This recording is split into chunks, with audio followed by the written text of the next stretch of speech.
Story for us. Poland's divisive presidential election campaign has ended with a victory for Nationalist incumbent President Andrzej Duda. He claimed his second term in office, but the final count came right down to the wire in the country's closest presidential vote result since the fall of communism. Our political editor, Darren McCaffrey, has more. Victory by the slimmest of margins. But for Andrzej Duda, it was enough to ensure another term as Poland's president. According to official preliminary results, Duda received 51.21% of the votes, only just beating his liberal rival Trzaskowski, who got 48.79%. Turnout was the second highest on record, at 68.2%.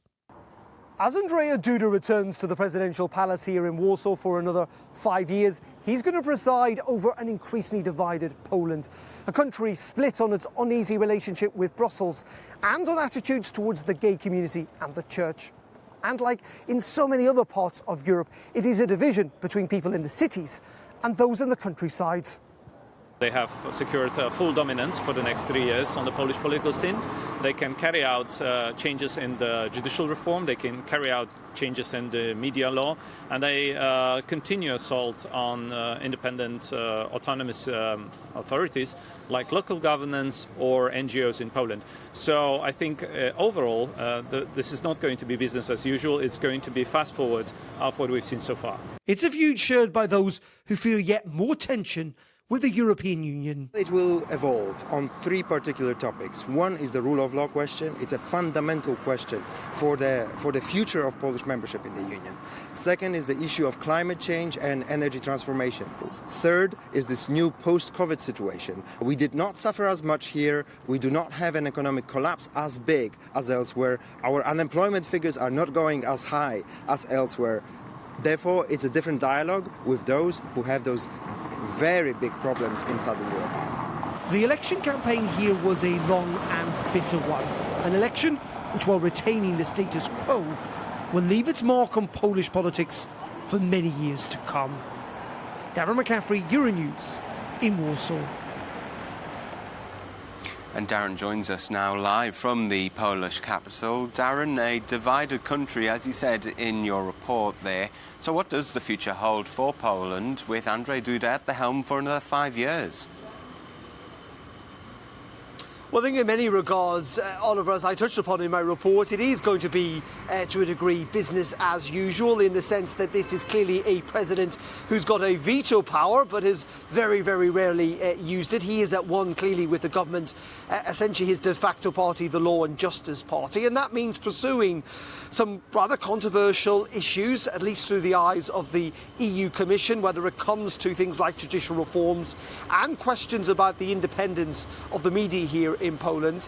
And clearly during the election campaign as well, there was an awful lot of concern, it must be said, in the gay community about the feeling that they were being ostracised by people within the Law and Justice Party and indeed by President Duda himself in order to try and win votes in more traditional Catholic areas of Poland. A strategy, some would say, it seems to have worked to a degree with President Duda getting re-elected. But let's get the thoughts of a man who knows more about this than I do, Marek Tatala, who is a Vice President and economist at the Civil Development Forum. Thank you very much indeed for joining us. Just first of all, what is your reasoning for why you think that President Duda, in the end, even if it was a small victory, did manage to win? President Duda was successful in mobilizing Polish countryside and smaller towns, which are more traditional, more Catholic, more oriented towards older traditions. And big cities, liberal cities, voted for President Trzaskowski, but it was not enough. I think this is the main reason why he was successful in winning the second term.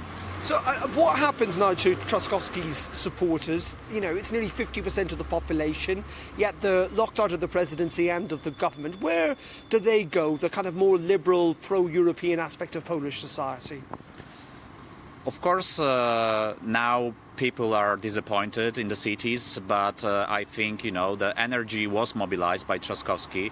It was quite successful in contrast to what was expected a few months ago. And I think this energy should be used into mobilization against policies that may come in the future regarding, for example, rule of law or the media. So we saw waves of protests when the rule of law was under attack in the past. Hopefully people will be mobilized in the future if something bad happens to Polish institutions. Now, I've talked about how Warsaw has an uneasy relationship with Brussels. I mean, do you think that relationship with the European Union potentially could get more difficult in the next couple of years?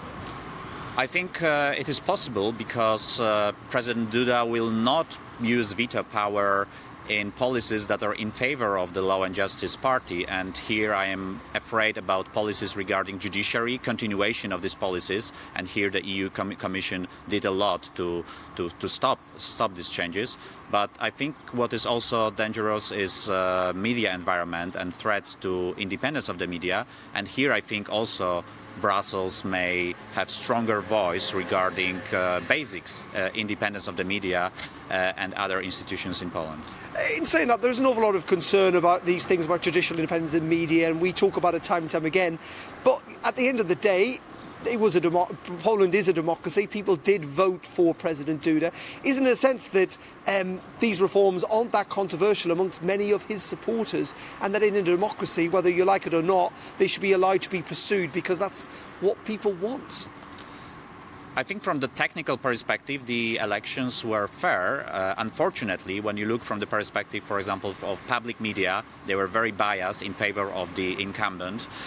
Also, the use or the division between the government and the candidate was blurred, so a lot of state funds were used into the campaign. So of course a lot of people like policies of law and justice, but there was also this communication that was working in favor of the incumbent, and it also explains why the support was so high. Okay, Marek, thank you very much indeed for joining us here from Warsaw. Interestingly, just on that issue of rule of law, Oliver, there's much discussion among some Western EU leaders, example, the Swedish Prime Minister, that they may well use the negotiations at the end of this week on the EU budget and the recovery fund as an attempt by potentially withholding funds or attempting to from Poland over this issue of judicial independence and media independence too. So this is going to be an ongoing fight and clearly one that potentially could get more difficult in the months and years to come, as in some ways Brussels diverges even further away from Warsaw with that election of President Duda late last night. Darren McCaffrey joining us there from Warsaw. Thank you very much indeed.